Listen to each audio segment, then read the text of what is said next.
Welcome to online India YouTube channel. Video को like करें, channel को सब्सक्राइब करें। अब ऑनलाइन रहेगा इंडिया, तभी तो आगे बढ़ेगा इंडिया। हेलो फ्रेंड्स, मेरा नाम रंजीत सिंह। स्वागत है आपका आपके अपने यूट्यूब चैनल ऑनलाइन इंडिया पर। आज की ये हमारी ट्रिपल सी ऑनलाइन तैयारी की लाइव क्लास पार्ट 1 वीडियो है जिसमें हम डिस्कस करेंगे ट्रिपल सी के कुछ मोस्ट इंपॉर्टेंट क्वेश्चंस के बारे में। तो जो लोग हमारे चैनल पे नए हैं उन्हें हम बता दें कि हमारे खालसा कंप्यूटर यूट्यूब चैनल पर प्रैक्टिकली और थ्योरिकली दोनों तरीक़ों से हमारे यूट्यूब चैनल के ऊपर पूरी ट्रिपल सी की क्लास यहाँ पर अपलोड है, जहाँ से जाकर आप अपनी पूरी तैयारी कर सकते हैं। जिसमें आपको 800 क्वेश्चन पहले से यहाँ पर इस वीडियो के अंतर्गत मिल जाएंगे और उनमें 800 क्वेश्चंस की पीडीएफ का लिंक भी उस वीडियो के डिस्क्रिप्शन बॉक्स में मिल जाएगा, जहां से आप उनकी तैयारी कर सकते हैं। तो आज की हमारी ये जो मोस्ट इंपॉर्टेंट क्लास है, इसमें हम ट्रिपल सी के कुछ मोस्ट इंपॉर्टेंट क्वेश्चंस के बारे में डिस्कस करेंगे। तो चलिए वीडियो को शुरू करते हैं और जान लेते हैं। तो सबसे पहला क्वेश्चन है हमारा, एमएस वर्ड में कम से कम कितना जूम किया जा सकता है। ऑप्शन ए में है 10%, बी में है 4%, सी में है 15% और डी में है 20%। तो आप सभी को यहाँ पे गैस करना है और जल्दी से जल्दी कमेंट करके इसका रिजल्ट बताना है।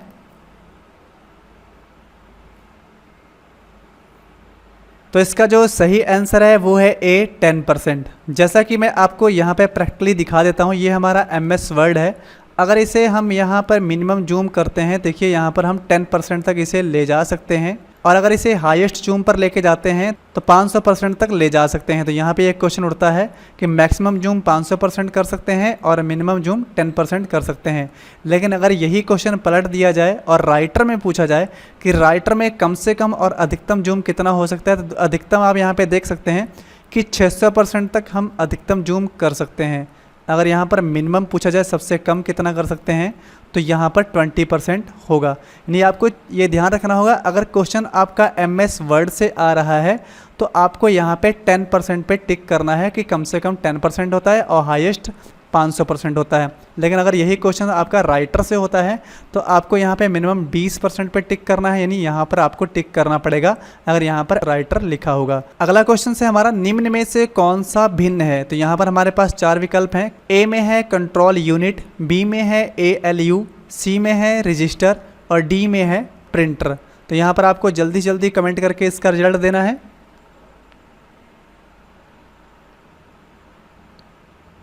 तो इसका जो सही आंसर है वो है डी, प्रिंटर। जैसा कि आप सभी लोग जानते हैं कि कंट्रोल यूनिट और ALU यानी कि अर्थमेटिक लॉजिक यूनिट और रजिस्टर, ये हमारे तीनों CPU का ही हिस्सा हैं। लेकिन जो हमारी प्रिंटर है ये एक आउटपुट डिवाइस है, जिसका प्रयोग हम आउटपुट प्रिंट आउट निकालने के समय करते हैं। अगला हमारा थर्ड क्वेश्चन है, किस कुंजी के उपयोग से सेल में वर्तमान दिनांक यानी डेट डाली जा सकती है। तो हमारे पास 4 विकल्प यहाँ पर हैं। तो ए विकल्प में है control plus semicolon, B में है कंट्रोल प्लस कॉलन, सी में है शिफ्ट प्लस सेमी कॉलन और डी में है shift plus control plus semicolon. तो आपको जल्दी जल्दी रिजल्ट देना है, कमेंट करके जल्दी से बताइएगा।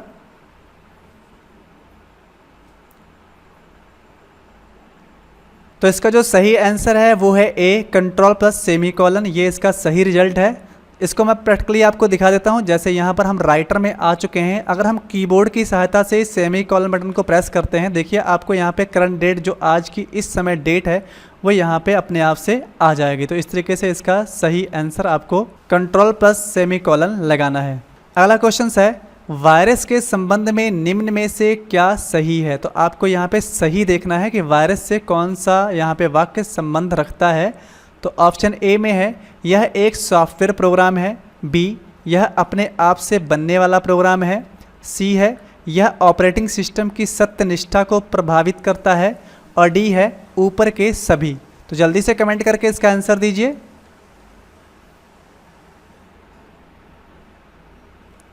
तो इसका सही आंसर है डी, ऊपर के सभी विकल्प जो हैं वो सही हैं, क्योंकि यहाँ पर आप देख सकते हैं कि यह एक सॉफ्टवेयर प्रोग्राम भी है, यानी कि वायरस को एक सॉफ्टवेयर प्रोग्राम भी कहा जाता है। यह अपने आप से बनने वाला प्रोग्राम है, क्योंकि वायरस अपने आप से ही बन जाते हैं। और सी है यह ऑपरेटिंग सिस्टम की सत्यनिष्ठा को प्रभावित करता है, यानी कि जो ऑपरेटिंग सिस्टम के अंतर्गत जो फाइल्स होती हैं उन्हें वह प्रभावित करने का यानी नष्ट करने का काम भी करता है। तो इसलिए ये सारे विकल्प यहाँ पे सही हैं। अगला क्वेश्चन है, वर्कशीट की मूल यूनिट जिसमें आप एक्सेल में डाटा एंट्री करते हैं कहलाती है। तो हमारे पास 4 विकल्प हैं। ए में है टैब, बी है सेल, सी है बॉक्स और डी है रेंज। तो जल्दी से कमेंट करके बताइए कौन सा आंसर सही है।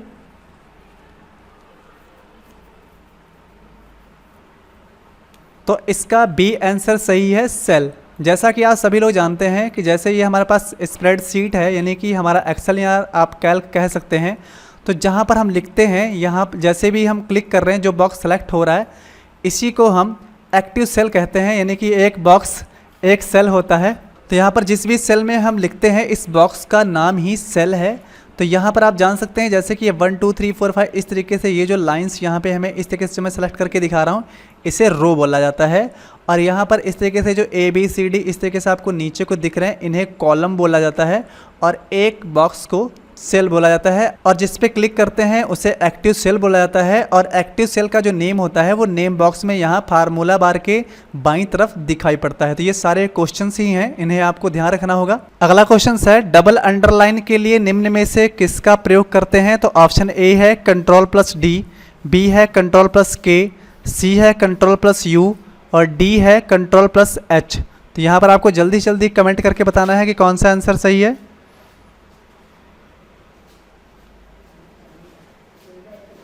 तो इसका जो सही आंसर है वो है ए, Ctrl+D की सहायता से आप डबल अंडरलाइन कर सकते हैं।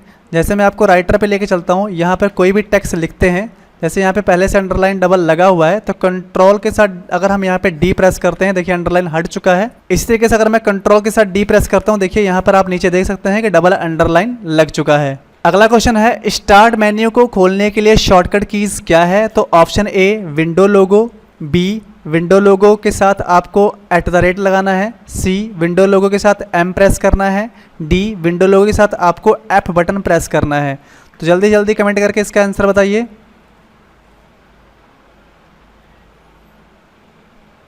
तो इसका सही आंसर है ए विंडो लोगो। यानी अगर आप कीबोर्ड की सहायता से विंडो कीज़ यानी जिसे स्टार्ट कीज़ भी बोलते हैं, अगर आप उसे प्रेस करते हैं जो कंट्रोल और अल्टर के बीच में होता है बटन, ये अगर उसे आप प्रेस करते हैं तो आप वहाँ पर स्टार्ट मेन्यू को खोल सकते हैं। अगला क्वेश्चन है HTTP का प्रयोग किया जाता है। ऑप्शन ए बुक मार्क द्वारा, बी सर्वर द्वारा, सी वर्कशीट द्वारा, डी वेब पेज द्वारा। तो जल्दी से आंसर दीजिए, फटाफट कमेंट करिए।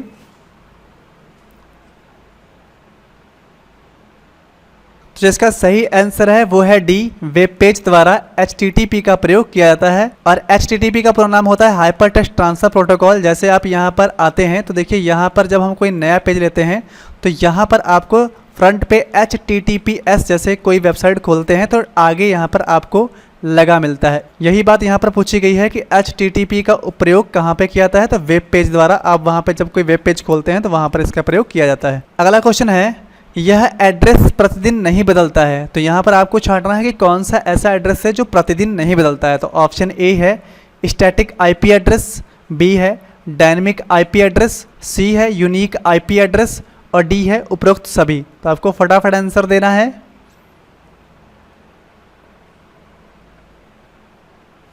इसका सही आंसर है ए स्टैटिक IP एड्रेस। यानी कि जो हमारे IP एड्रेस होते हैं वो यूनिक तो होते ही हैं, क्योंकि सभी IP एड्रेस यूनिक होते हैं। और IP एड्रेस दो तरीके के होते हैं, स्टैटिक IP एड्रेस और डायनेमिक IP एड्रेस। तो डायनेमिक वो होते हैं जो सामान्यतः बदलते रहते हैं, जिनका इंटरफेस बदलता रहता है। जैसे कोई यूजर दूसरा खोले तो उसे दूसरा वहाँ पे दिखाई पड़े और मैं खोलूँ तो मुझे दूसरा दिखाई पड़े। जो स्टैटिक IP एड्रेस होते हैं वो सामान्यतः जल्दी नहीं बदलते हैं, इसलिए इसका सही आंसर है स्टैटिक IP एड्रेस। अगला क्वेश्चन है इंटरनेट से जुड़ा हुआ कंप्यूटर या सर्वर किस नाम से जाना जाता है।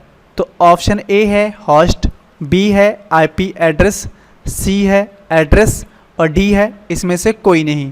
तो आपको जल्दी से जल्दी जवाब देना है इसमें कौन सा सही है। तो इसका सही आंसर है ए होस्ट। तो जो इंटरनेट से जुड़ा हुआ कंप्यूटर या सर्वर होता है उसे होस्ट बोलते हैं। अगला क्वेश्चन है निम्न में वर्ड प्रोसेसर प्रोग्राम कौन सा है। Option A writer, B Word, C Excel, D A और बी दोनों। तो जल्दी जल्दी कमेंट करके इसका आंसर देना है। तो इसका सही आंसर है डी ए और बी दोनों, क्योंकि आप यहाँ पे जानते हैं कि लिब्रे ऑफिस के अंतर्गत राइटर और MS वर्ड के अंतर्गत वर्ड, ये दोनों ही हमारे जो हैं ये वर्ड प्रोसेसर प्रोग्राम है, इसलिए इसका डी आंसर सही है, ए और बी दोनों। अगला क्वेश्चन है कीवर्ड है। तो कीवर्ड क्या है इस चीज़ को देखना है। तो ऑप्शन ए है एक मुख्य खोजा जाने वाला शब्द, बी सर्च इंजन है, सी आईडी व रिजल्ट पाने के लिए प्रयोग होने वाला शब्द है, और डी सर्च किए शब्द का स्टाइल है। तो जल्दी से जल्दी कमेंट करना है और सही आंसर देना है।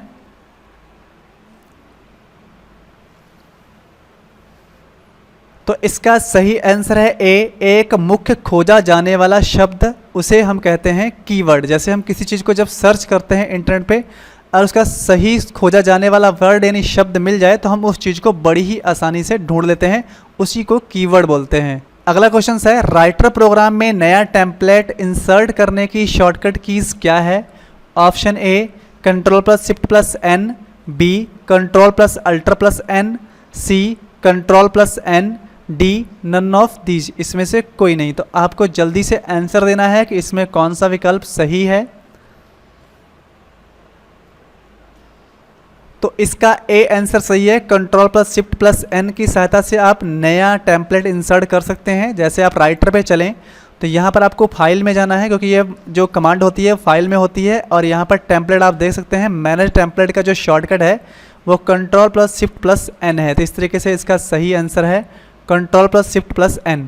अगला क्वेश्चन है लिब्रे ऑफिस राइटर प्रोग्राम में कुल कितने मेन्यू होते हैं। तो option A 5, B 8, C 10, D 11। तो जल्दी से इसका आंसर देना है, कमेंट करिए जल्दी से जल्दी।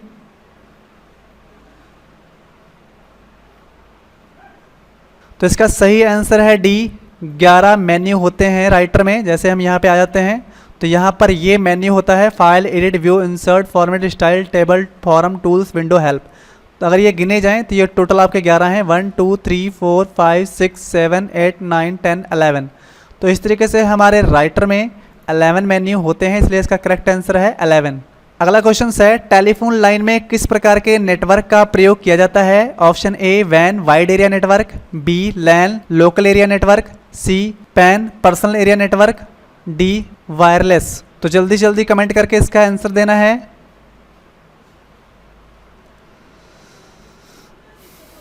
तो इसका सही आंसर है ए वैन वाइड एरिया नेटवर्क जो होता है वो टेलीफोन लाइन में प्रयोग किया जाता है, यानी किसी भी मोबाइल फ़ोन और टेलीफोन में वैन एरिया यानी वाइड एरिया नेटवर्क प्रयोग किया जाता है।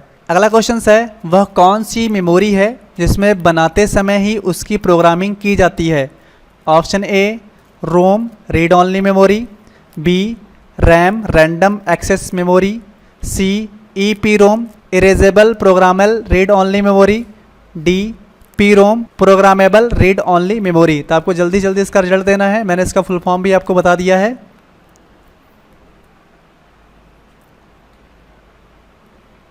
तो इसका सही आंसर है ए रोम रीड ऑनली मेमोरी जो होती है इसको बनाते समय ही इसकी प्रोग्रामिंग करी जाती है। अगला क्वेश्चन है OTP वन टाइम पासवर्ड इसका फुल फॉर्म है को सुरक्षित माना जाता है, क्यों।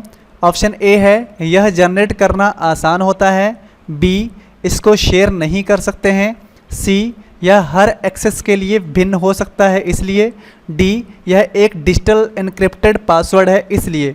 तो आपको फटाफट इसका सही आंसर कमेंट करके देना है।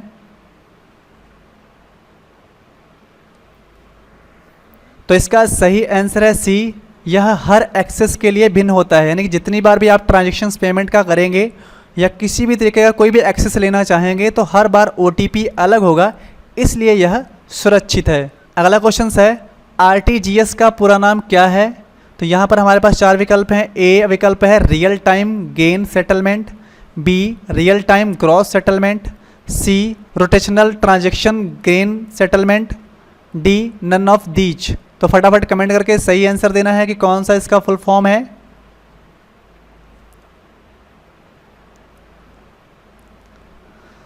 तो इसका सही आंसर है रियल टाइम ग्रॉस सेटलमेंट, इसका बी आंसर सही है। अगला क्वेश्चन है ATM कम डेबिट कार्ड पर मुद्रित संख्या में कितने अंक होते हैं। ऑप्शन ए 12, बी 14 अंक होते हैं, सी 16 अंक होते हैं, डी 10 अंक होते हैं। तो फटाफट कमेंट करिए, बताइए कितने अंक होते हैं हमारे ATM डेबिट कार्ड में।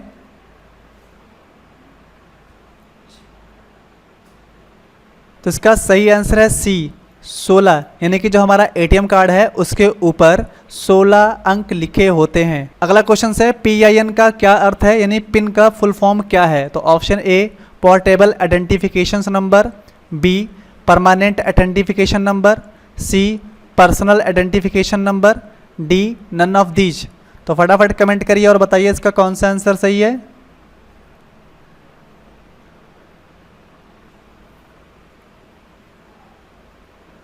तो इसका सी आंसर सही है, पर्सनल आइडेंटिफिकेशन नंबर यानी पिन का फुल फॉर्म होता है। अगला क्वेश्चन है RPA क्या है, यानी RPA का फुल फॉर्म बताना है आपको। तो ऑप्शन ए है robot process automation, B robotic process automation, C robot processor automation और डी है नन ऑफ दीज। तो फटाफट कमेंट करके बताइए इसका कौन सा आंसर सही है।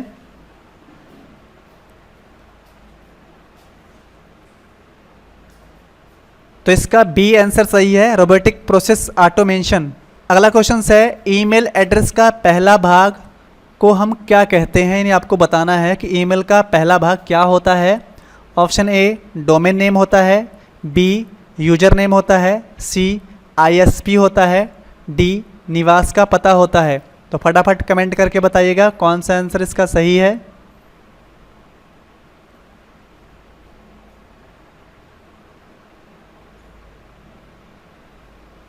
तो इसका बी आंसर सही है, यूजर नेम।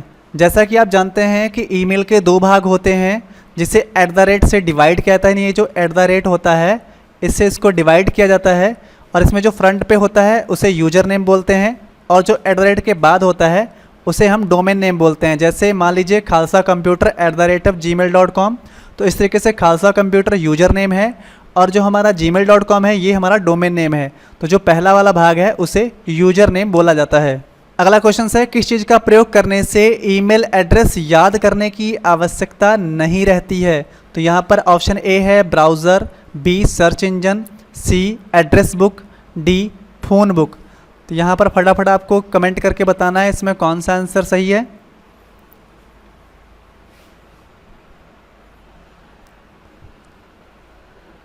तो इसका सी आंसर सही है, एड्रेस बुक। अगला क्वेश्चन है संचार के लिए सोशल नेटवर्क साइट पर किस माध्यम का उपयोग करते हैं। Option A video, B audio, C text, B ये सभी। तो फटाफट कमेंट करके बताना है आपको कि कौन सा इसमें विकल्प आपका सही है।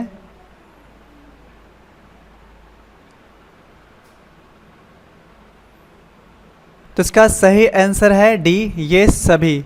जैसा कि आप जानते हैं फेसबुक, व्हाट्सएप, ट्विटर सभी लोग चलाते हैं, तो यहाँ पर वीडियो द्वारा भी आप अपनी फ़ाइल चैट में दे सकते हैं, किसी को भी व्हाट्सएप पे शेयर कर सकते हैं।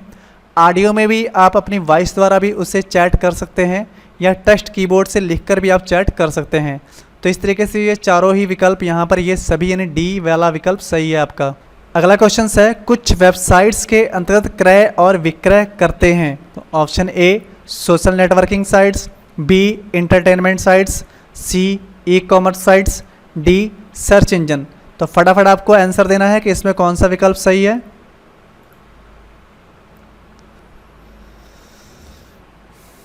तो इसका सी आंसर सही है, ई-कॉमर्स साइट।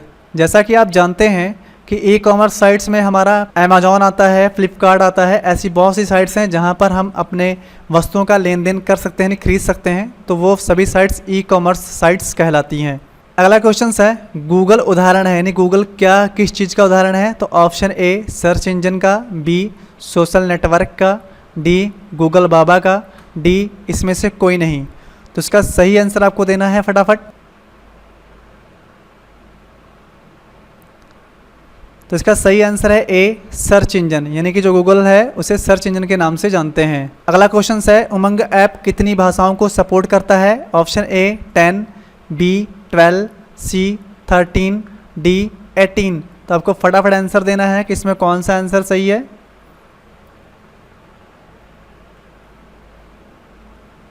तो इसका सी आंसर सही है, 13 भाषाओं को सपोर्ट करता है उमंग ऐप। अगला क्वेश्चन है उमंग ऐप का क्या उद्देश्य है। Option A fast track mobile governance, B fast gaming, C slow gaming, D इसमें से कोई नहीं। तो इसमें से कौन सा आंसर सही है फटाफट कमेंट करके बताइए।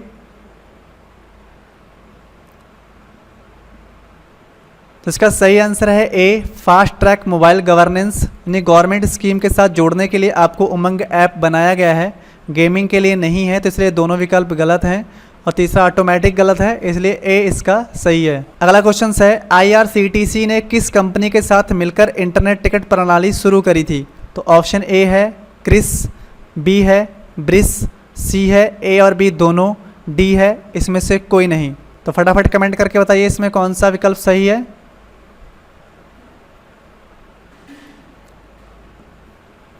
तो इसका ए आंसर सही है। जो क्रिस कंपनी थी इसके साथ सबसे पहले IRCTC ने मिलकर अपनी टिकट प्रणाली शुरू करी थी, जिसका नाम है central for railway information system. अगला क्वेश्चन है RTGS में टी का क्या अर्थ है? तो option A time, B T, C today, D transfer. तो फटाफट आंसर बताइए इसका क्या सही है।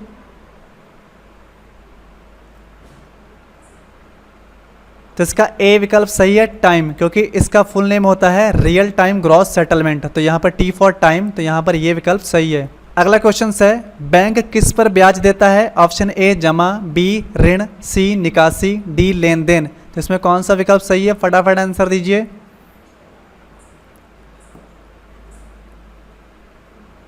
इसका ए विकल्प सही है जमा, यानी जो हमारा बैंक होता है वो जमा पर ब्याज देता है। अगला क्वेश्चन है आधार एक है, तो आधार क्या है? ऑप्शन ए 12 अंकों का संख्या कार्ड है, बी UIDAI द्वारा जारी पहचान पत्र है, सी एक बचत खाता है, डी ए और बी दोनों ऊपर के विकल्प सही हैं।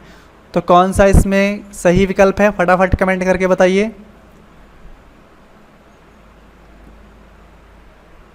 तो इसका सही आंसर है डी, ए और बी दोनों, यानी जो आधार कार्ड है वो 12 अंकों का आधार कार्ड संख्या भी है उसके ऊपर, और ये हमारा UIDAI द्वारा पहचान पत्र भी है, इसलिए इसका सही आंसर डी है। अगला क्वेश्चन है UPI का विस्तारित रूप क्या है? Option A unified payment interface, B unified payment interface, C immediate payment interface, D none of these. तो फटाफट आंसर बताइए इसका कौन सा विकल्प सही है।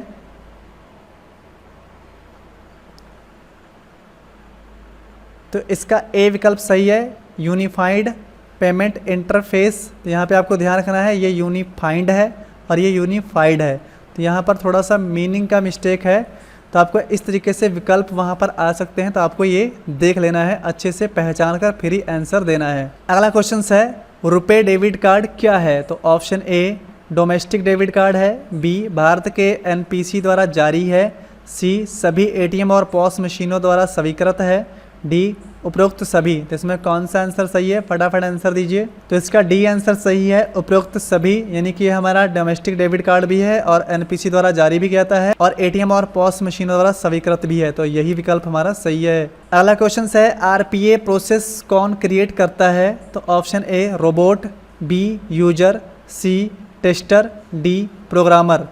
तो फटाफट बताइए कौन सा आंसर सही है इसका।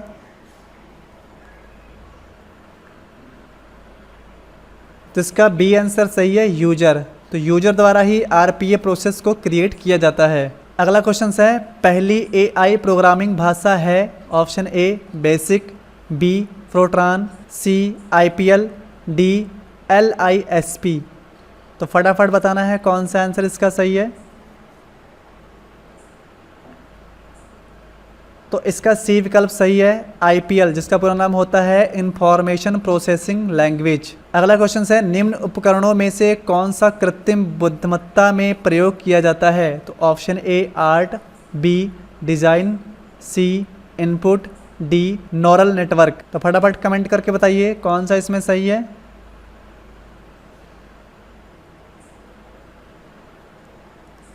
तो इसका डी आंसर सही है। न्यूरल नेटवर्क का प्रयोग जो होता है वो कृत्रिम बुद्धिमत्ता के लिए प्रयोग किया जाता है, नहीं जो AI प्रणाली है आर्टिफिशियल इंटेलिजेंस AI जो है उसमें कृत्रिम बुद्धिमत्ता में न्यूरल नेटवर्क का प्रयोग किया जाता है। अगला क्वेश्चन है प्रेजेंटेशंस में नई स्लाइड इंसर्ट कराने का शॉर्टकट कीज क्या है? Option A Ctrl+M, B Ctrl+N, C Shift+M, D Shift+N। तो फटाफट बताइए इसमें से कौन सा आंसर सही है।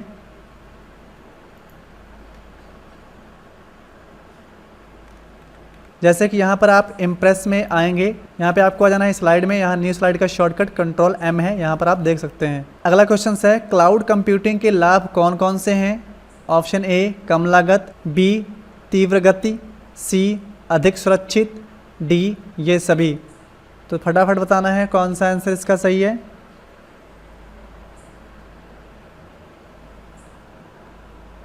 तो इसका सही आंसर है डी ये सभी, यानी कि क्लाउड कंप्यूटिंग में कम लागत भी लगती है और गति में भी कंप्यूटर तेज चलते हैं और यह सुरक्षित भी ज़्यादा होते हैं, इसलिए ये सभी है। अगला क्वेश्चन है एक समय पर हम ईमेल की अधिकतम संख्या को मिटा सकते हैं? ए बहुत, बी केवल 2 को मिटा सकते हैं, सी केवल 1 को मिटा सकते हैं, डी केवल 3 को मिटा सकते हैं। तो फटाफट बताइए कौन सा आंसर इसमें सही है।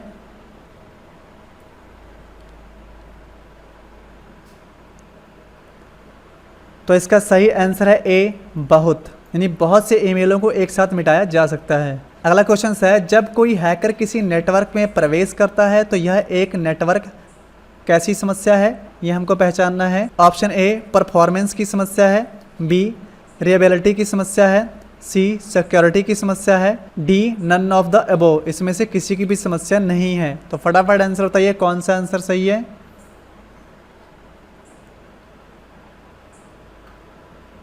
तो इसका सही आंसर है सी सिक्योरिटी की समस्या से हैकर किसी नेटवर्क में प्रवेश कर जाते हैं। अगला क्वेश्चन है नेटवर्क के क्या चीज़ होने से बेहतर बनाने के लिए पासवर्ड का उपयोग किया जा सकता है? तो ऑप्शन फिर से वही हैं, परफॉर्मेंस, बी रिलायबिलिटी, सी सिक्योरिटी, डी लॉन्गेविटी। तो फटाफट आंसर देना है कौन सा विकल्प सही है।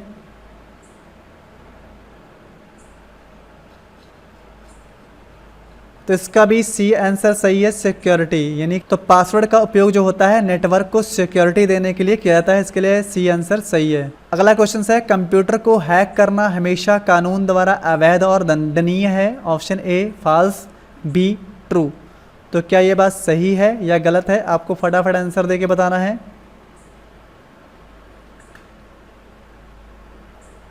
तो बी ट्रू, तो ये बात बिल्कुल सही है कि कंप्यूटर को हैक करना कानूनी जुर्म है, अवैध है, दंडनीय है। अगला क्वेश्चन है एआई का लक्ष्य उन प्रणालियों का निर्माण करना है जो बुद्धिमान व्यवहार प्रदर्शित करते हैं, ये बात ट्रू है या फॉल्स है, फटाफट बताइए आंसर में।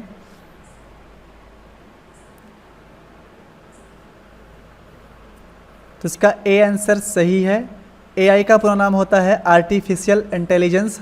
तो ये ऐसी प्रणाली है जिसका काम होता है नए नए चीज़ों का निर्माण करना। अगला क्वेश्चन है क्लाउड कंप्यूटिंग में निम्नलिखित में से कौन सा सबसे महत्वपूर्ण क्षेत्र है? ऑप्शन ए सुरक्षा, बी स्टोरेज, सी गोपनीयता, डी उपरोक्त सभी। तो कौन सा विकल्प सही है, फटाफट बताइए।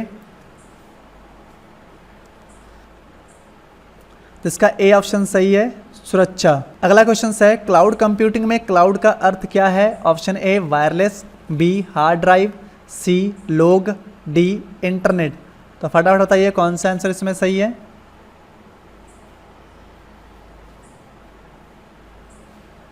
तो इसका आंसर है डी इंटरनेट, यानी कि जो क्लाउड कंप्यूटिंग है वो इंटरनेट से जुड़ी होती है, वायरलेस तो होती ही नहीं है। हार्ड ड्राइव जो हमारी होती है वो तो स्टोरेज के लिए होती है और लोग तो यूजर में आएंगे। अगला क्वेश्चन है कौन सा क्षेत्र वर्चुअल रियलिटी द्वारा प्रभावित नहीं है? ऑप्शन ए शिक्षा, बी सर्जरी, सी आर्किटेक्चर, डी डाक सेवा। तो फटाफट बताना है कौन सा आंसर सही है। तो इसका सही आंसर है डी डाक सेवा। तो जो डाक सेवा है वो वर्चुअल रियलिटी द्वारा प्रभावित नहीं है। अगला क्वेश्चन है IRCTC एक है तो IRCTC क्या है? ऑप्शन ए प्लास्टिक मनी है, बी ईमेल सर्विस है, सी रेलवे सर्विस प्रोवाइडर है, डी ई वैलेट है। तो बताना है आपको कौन सा विकल्प इसमें सही है। तो इसका सी आंसर सही है, रेलवे सर्विस प्रोवाइडर। जैसा कि आप जानते हैं कि irctc.co.in से हम रेलवे टिकट, हवाई जहाज टिकट और होटल बुकिंग कर सकते हैं। अगला क्वेश्चन है IMPS का अर्थ है? तो ऑप्शन ए immediate payment service, B immediate पे सर्विस, सी इमीडिएट पेमेंट सिस्टम, डी इसमें से कोई नहीं। तो फटाफट बताना है आपको इसमें कौन सा आंसर सही है।